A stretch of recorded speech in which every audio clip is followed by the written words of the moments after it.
na burol sa tabing dagat, pero ang mas pinupuntahan dito, ang butas na ito.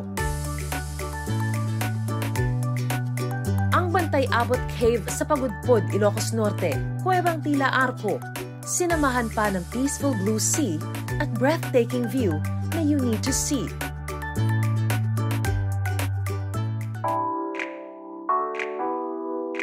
Man-made naman ang atake ng pasyalang ito, ang Madongan Dam sa Dingras, Ilocos Norte.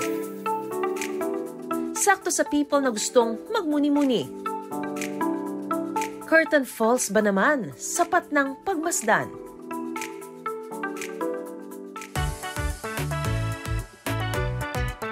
Pero kung breath of fresh air ang want, dito huminga saglit sa view deck ng Tapawan sa Adams, Ilocos Norte. Sea of Clouds ang kanilang ipinagmamalaki. Pwede pang mag-camping. Mariz Umali nagbabalita para sa GMA Integrated News.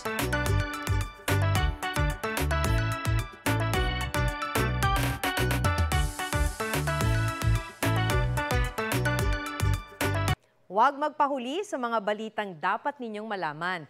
Mag-subscribe sa GMA Integrated News sa YouTube. Sa mga kapuso abroad, subaybayan nyo kami sa GMA Pinoy TV at sa www.gmanews.tv.